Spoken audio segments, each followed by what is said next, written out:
Bapak dan Ibu, kami himbau kembali untuk tetap dapat mematuhi protokol kesehatan dengan menjaga jarak aman. Sekali lagi, kami himbau untuk dapat mematuhi protokol kesehatan yang berlaku dengan menjaga jarak aman dan tetap menggunakan masker Anda. Kami juga mengundang Bapak dan Ibu para warga Kampung Akuarium untuk dapat menyaksikan rangkaian acara dengan menempatkan diri sambil tetap menjaga jarak tentunya dan Selamat datang. Selamat datang. Selamat datang. Selamat datang. Selamat datang. Selamat datang. Selamat datang. Selamat datang di podcast Cerita Orang Dalam.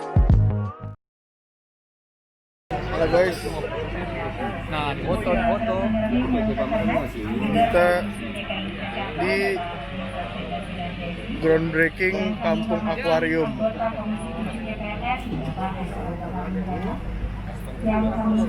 Lo bisa nggak senyum nggak? Maksudnya kan ada lahan 11. Rujak ini gitu. Nah dari situ kita mulai intens ketemu, menyusun mimpi. Kalau kita bilang menyusun mimpi, walaupun kita udah sempat berkali-kali diteriakin orang gila, bener-bener dan itu disebut orang gila. Bu, potong sedikit Bu.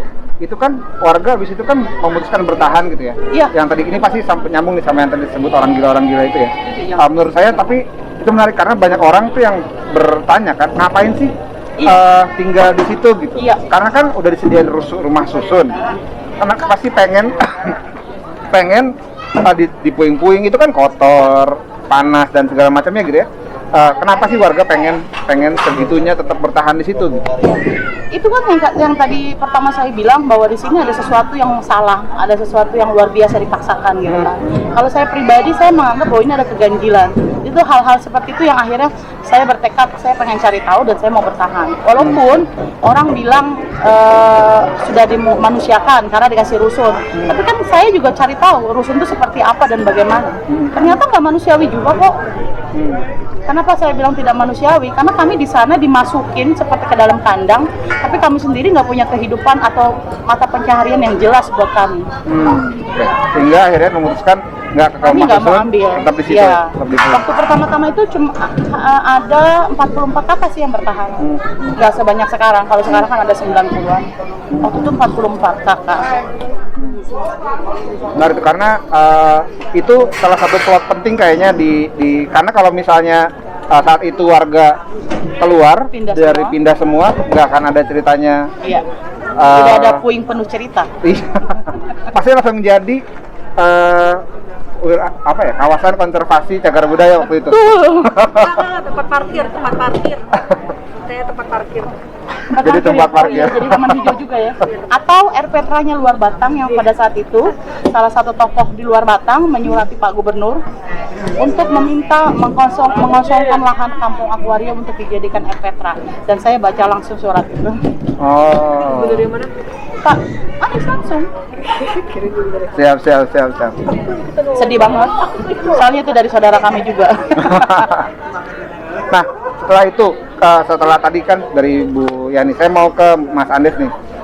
Apa yang membuat, kan gini, pendekatan fasilitasi arsitektur perumahan warga gitu ya, itu kan hal yang sangat jarang.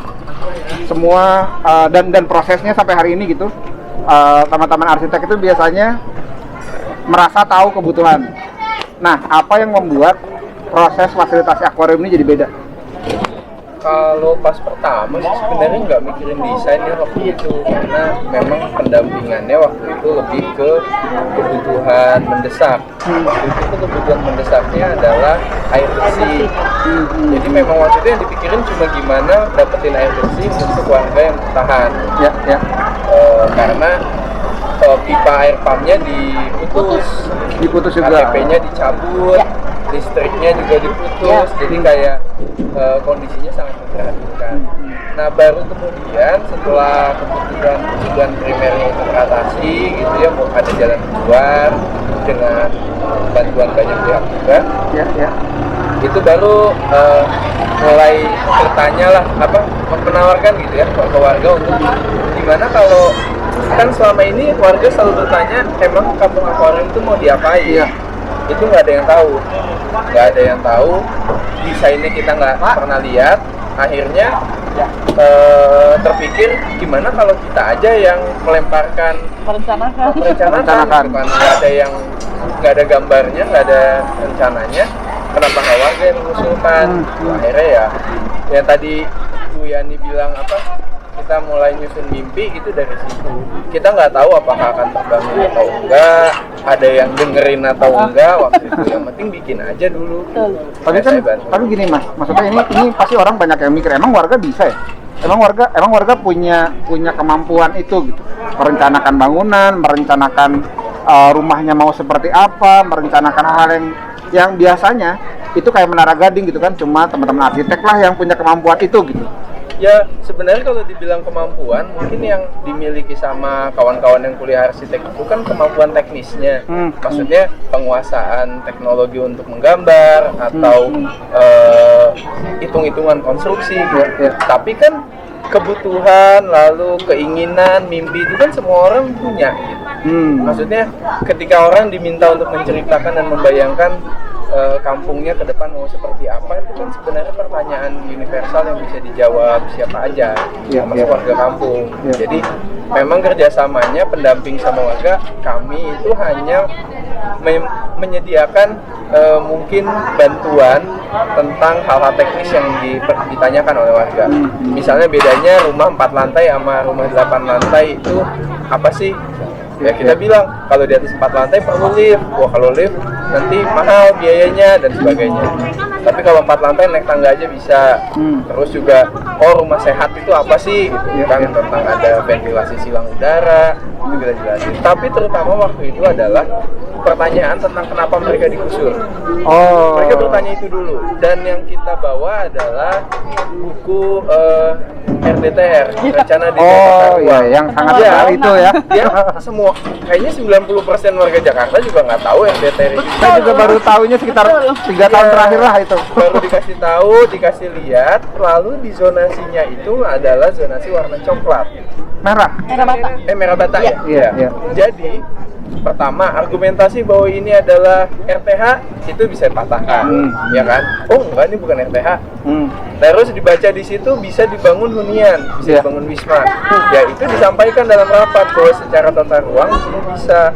Cuma memang perlu ada perizinan khususnya.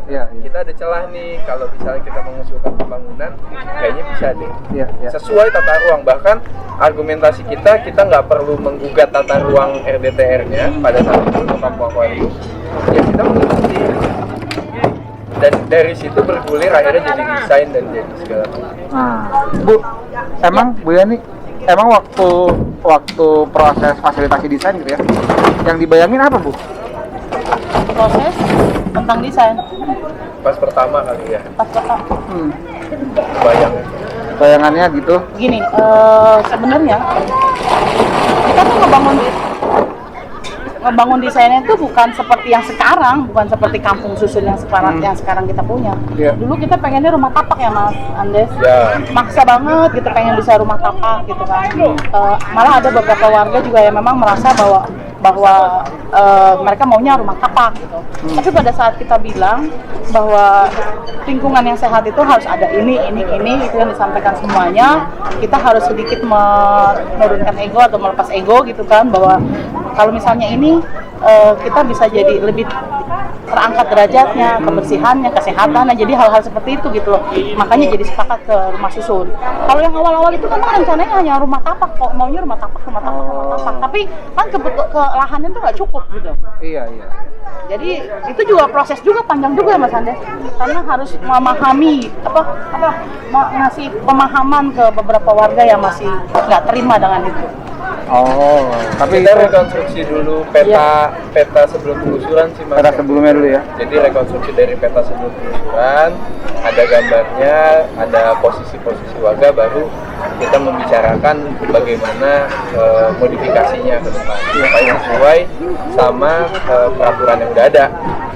Jadi sebenarnya Bu, kalau misalnya berkaca dari Kampung Akuarium gitu ya, sebenarnya jangan-jangan seluruh rakyat Jakarta itu kalau diajak diskusi ngobrol kampungnya mau jadi seperti apa, mereka tuh harusnya bisa kan ya? Bisa banget, pede banget ya, bisa banget. Warga cerdas kok Mas Angga. Jadi akhirnya tahu nih RDTR tuh, cerdas banget. RDTR tuh kayak gimana gitu ya. Malah kalau menurut saya lebih pintar sih kadang dalam. Saya udah bisa dilantik ya, Bang. Lebih sudah belum? Bentar Bu, nanti kalau udah selesai baru jadi Oh gitu ya. Gitu. Oke, menarik. Nah, mungkin sekarang ke Mbak Elisa gitu ya. Saya memahami gitu. Saya bukan mencoba memahami ya. Melihat sebenarnya ketika ngomong pendekatan kampung akuarium ini kan pendekatan yang baru gitu ya. Dalam konteks pemukiman masyarakat. Dia baru, dia belum pernah ada kayaknya belum pernah ada di Indonesia di mana warga itu didorong untuk jadi pengelola. Karena kan konsepnya gitu kan ya, Ya, Bu Yani. betul. Warga akan jadi ngelola perumahannya di Indonesia. Di Indonesia. Kenapa saya ngomong Indonesia dulu nih? Ini ada Sesuatu kayaknya. Ada modus ya. Tinggal nyebrang Monas. ikut. Enggak. Ini gitu Mbak, maksudnya ini baru kayaknya saya belum pernah nemu ya ada di karena baik pengembang, baik pemerintah taunya yang ngelola hunian itu pengembang dan pemerintah gitu. Cuma mereka berdua tuh yang punya kapabilitas itu, bukan warga. Nah, itu gimana Mbak? Koreksi dulu ya, sebenarnya itu bukan hal baru, itu sudah terjadi sejak sebelum NKRI berdiri malah. Jadi misalnya mana rumah gadang, Iya. itu kan yang mengelola keluarga dan komunitas dan kampung kan. Lalu kalau misalnya itu raja juga sama. Orang Tionghoa mewariskan rumahnya kepada anak-anaknya, lalu dia itu juga basisnya sama keluarga. Orang Betawi juga begitu kan. Jadi yang orang zaman sekarang kayaknya ngerasa itu baru, padahal itu sudah terjadi.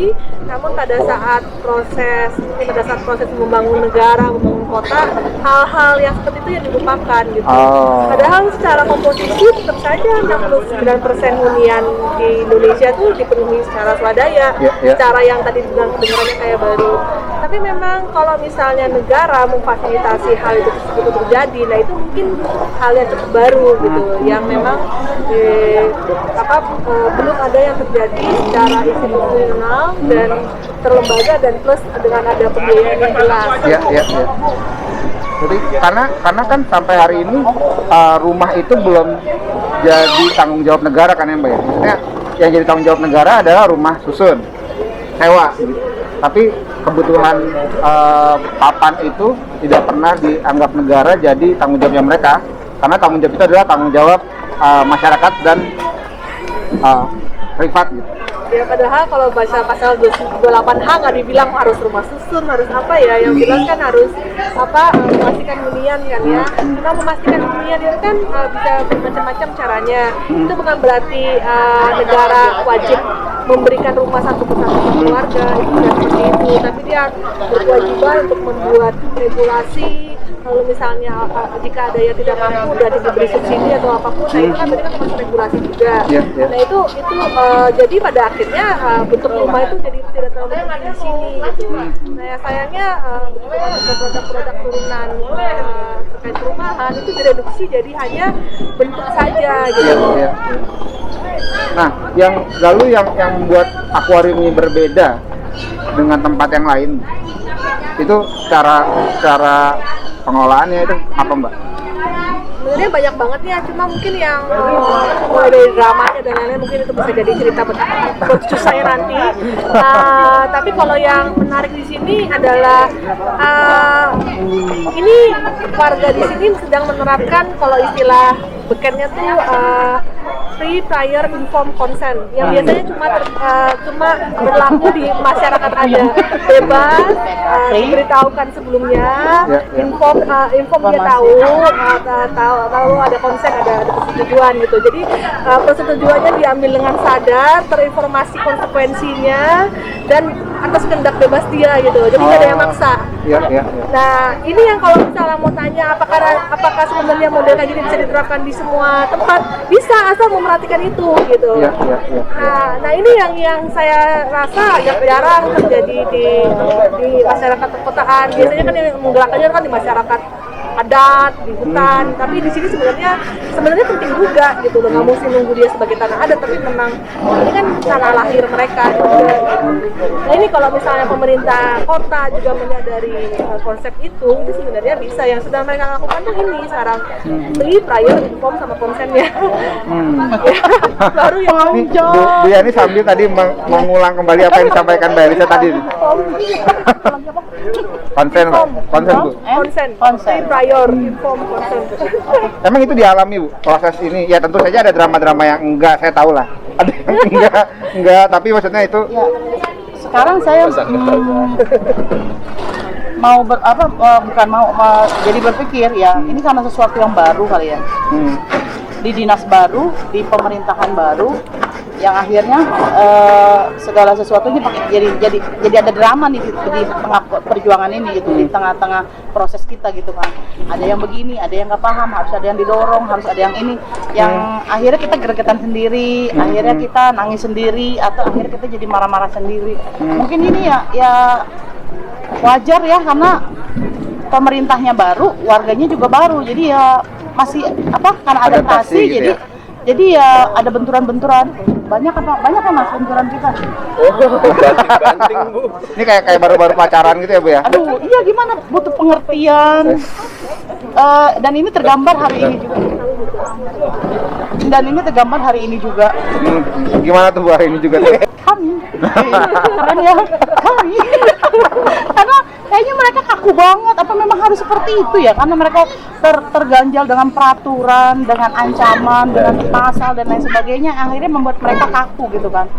Kami yang ngerasanya, itu sebenarnya gampang, tinggal ngelangkah gini doang, ngapain sih lu susah banget? Harus muter sono, harus balik sini gitu kan.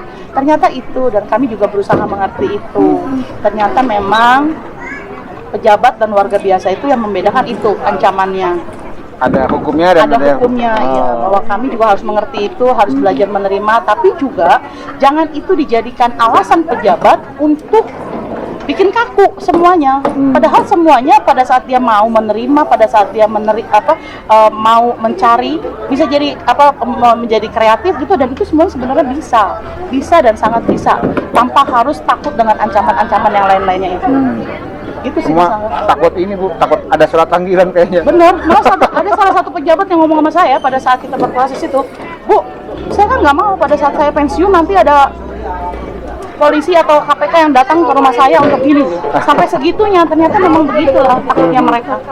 Tapi lewat interaksi ini jadinya saling harusnya saling paham, jangan warganya aja yang paham loh Mas Angga. Iya. Ini kurang nih sebenarnya, harusnya ada. Nanti itu episode selanjutnya, nanti itu episode yang lain. Ini kan nanti kalau itu ramainya di situ Bu. Oh iya, nanti aja dulu. Ini dulu. Penting karena sih kalau saya boleh melihat gitu ya. Ini kan apa ya? Orang tuh selalu mikir ini kenapa kampung akuarium melulu gitu kan. Dari dinas melihatnya ini akuarium melulu. Dari semua warga kampung yang lain juga melihatnya ini akuarium melulu gitu. Apa sih yang jadinya bisa bukan dibanggakan ya kalau bahasa ini, apa yang bisa diceritakan gitu ke teman-teman yang lain tentang kampung akuarium sendiri gitu? Kenapa sih jadinya ini jadi penting? Pantas nggak ya ngomong mungkin belum Mas Andes kali, Mas Andes yang bisa cerita. Mas Andes kali yang. Ya soalnya kan kalau dilihat kemungkinannya ya kampung akuarium itu sebenarnya nggak punya masalah serius secara tata ruang misalnya. Terus warganya sudah terorganisir, bentuk koperasi. Jadinya kalau di akuarium saja tidak berhasil diwujudkan, itu pasti sulit untuk di dalam kasus yang lainnya. Nah, mudah-mudahan sih akuarium bisa jadi semangat baru gitu ya. Kalau akuarium ini full, ya di kampung lain itu bisa dicoba. Tapi kira-kira sih kayak gitu ya. Karena banyak misalnya kawan-kawan kita yang di kampung lain itu masih terkendala juga tata ruangnya. Misalnya kampungnya ada di ruang terbuka hijau. Itu gimana gitu? Apakah relokasi ke lokasi yang dekat? Berarti kan harus cari tanah yang baru. Jadi ada banyak aspek lain gitu. Nah, akuarium ini sebenarnya harus berhasil karena difficulty levelnya buat terwujud itu sebenarnya nggak terlalu Sebenarnya nggak terlalu sulit. harusnya. Kalau tadi kan sebenarnya tata ruang dia boleh Iya. hunian, terus secara ininya apa ya? Mungkin ya agak disyukurinya bukan disyukuri ya, yang membuat jadi mudah juga kan udah rata gitu ya, udah nggak ada hunian. Oh, disyukuri. Salah saya koreksi Bu. Jadi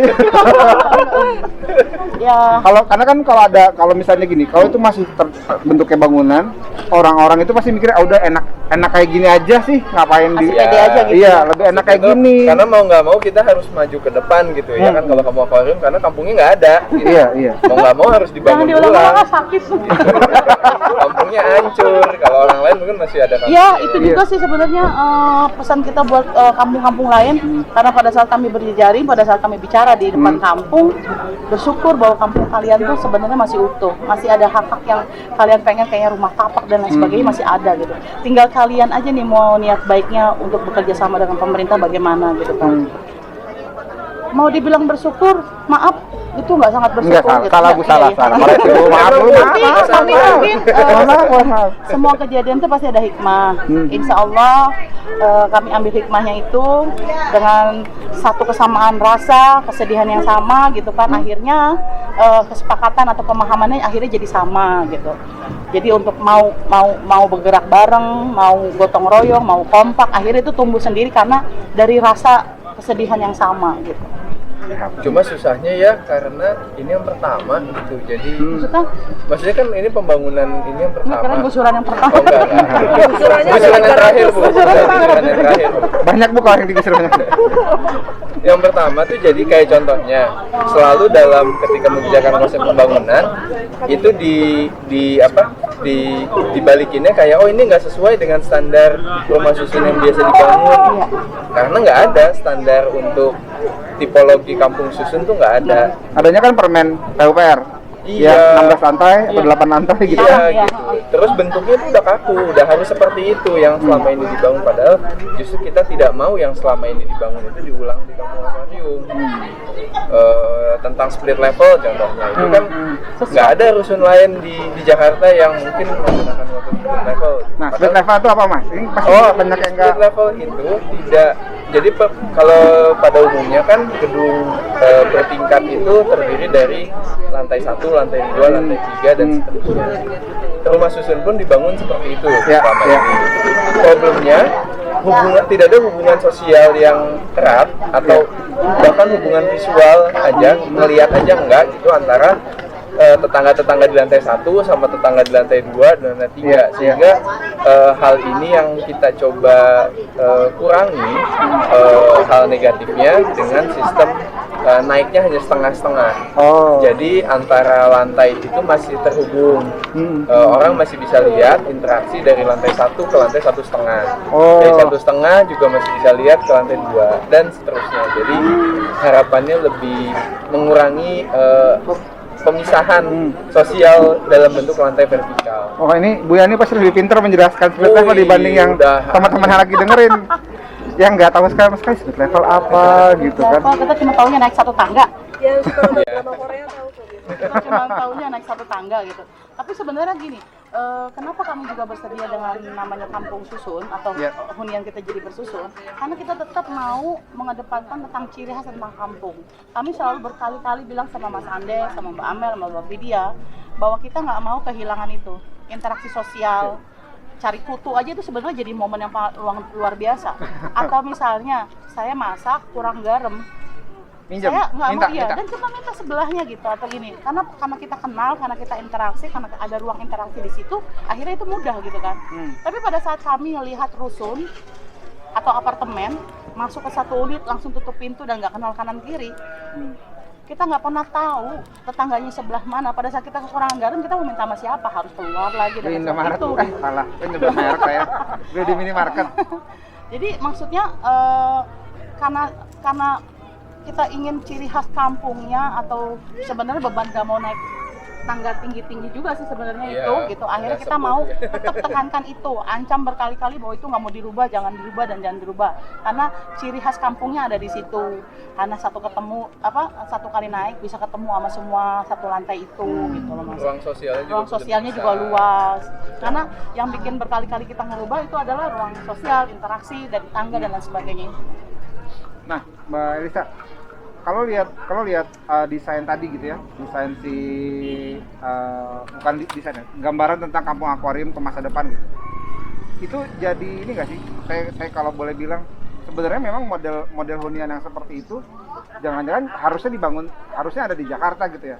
Yang tadi hanya 4 lantai, street level, di mana hubungan interaksinya ada gitu. Karena kan yang ada di Jakarta adalah hunian tinggi 16 lantai, 20 lantai, 25 lantai gitu. Yang bahkan yang menengah ke bawah di Rusunawa aja 16 lantai sekarang yang baru-baru gitu.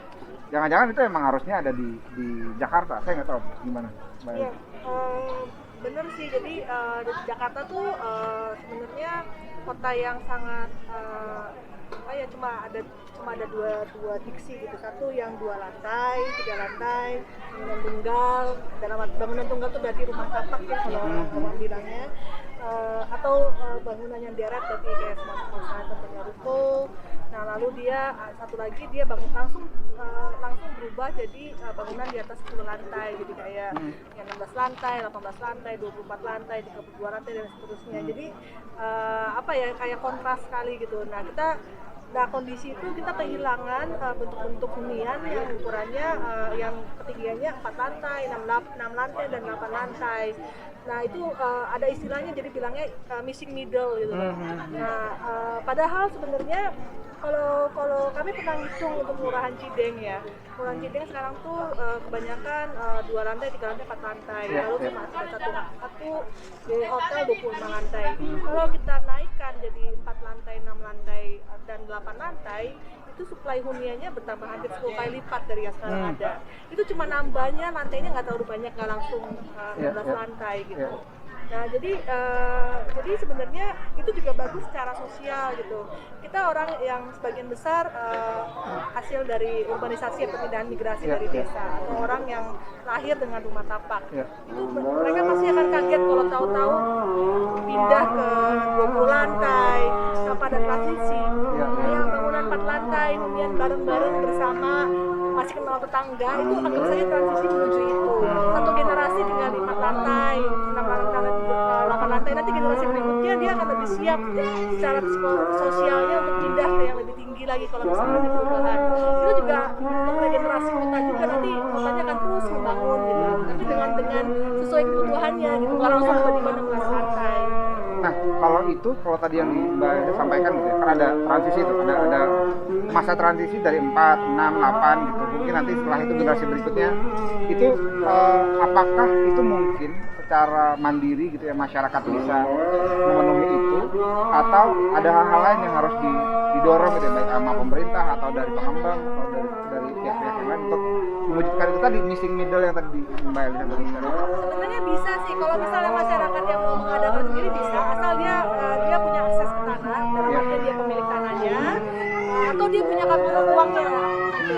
Nah sebenarnya kalau misalnya tanah di Cideng atau di mana di Tomang itu kan harga rumahnya sekitar 4 miliar. Sebenarnya bisa diversifikasi dengan harga sekitar 10 miliar. Nah kalau misalnya dia nggak punya, dan dia bisa berkumpulin kan dari pembeli, tapi masalah platformnya nggak ada.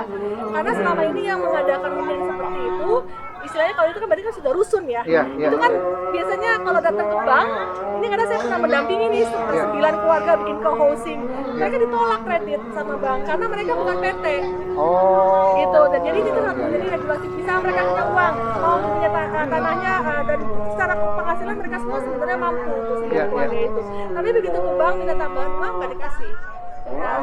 Kalau pemerintah sebenarnya bisa, tapi kadang-kadang ada peraturan konyol kayak contohnya mau bangun rumah susun umum harus 3.000 meter persegi yang bangunannya masih ada. Jadi yang seperti itu. Lalu misalnya jarak antar bangunan berapa lah segala macam. Sebenarnya bisa itu tinggal sebenarnya udah teridentifikasi kok dalam rangka pembuatan kampung susun akuarium ini bisa aja ketahuan ini bisa diganti, ini bisa diganti. Sebenarnya udah tahu apa yang harus diganti.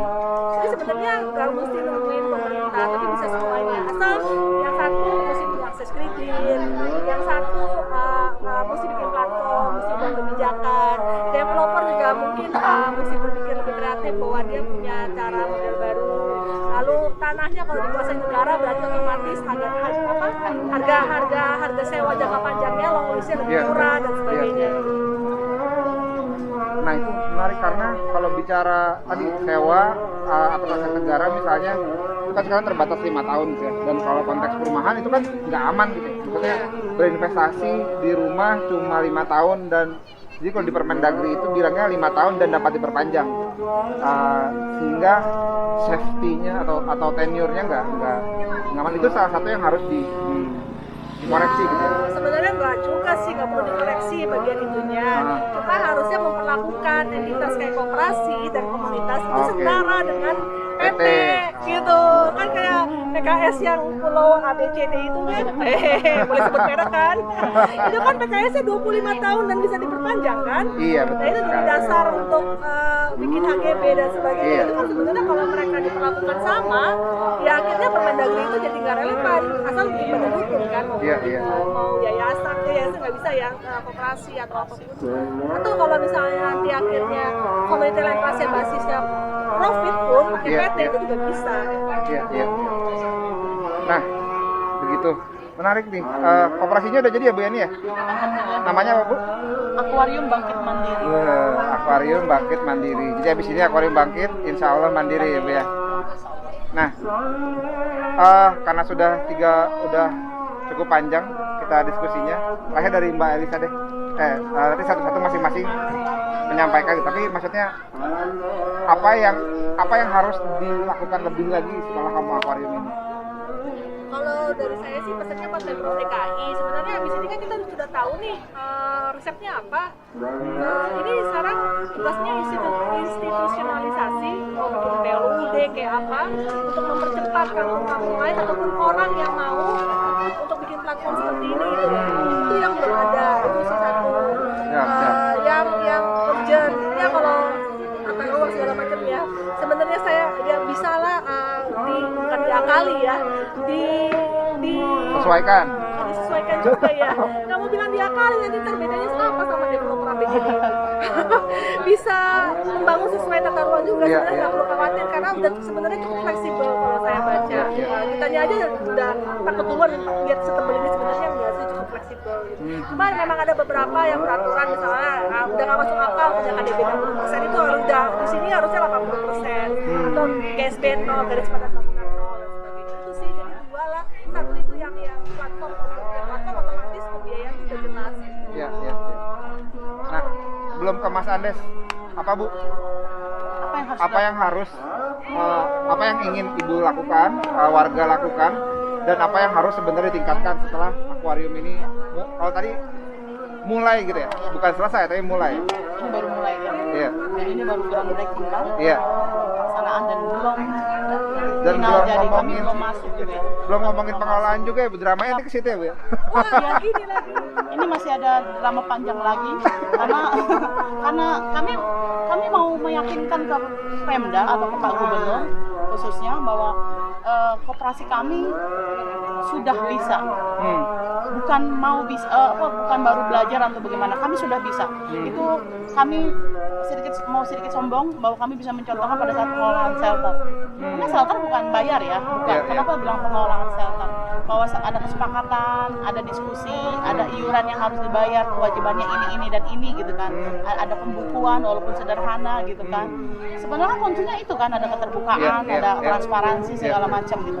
Itu yang kami pengen ke Pemda, bahwa seperti yang kita harapkan bukan hanya sekedar pembangunannya, bukan hanya sekedar unit bangunannya, tapi setelah itu kami sebagai apa gitu kan, bukan mau sebagai pengontrak, penyewa atau apapun, kami mau memiliki unitnya, lahannya sebagai aset kami gitu kan.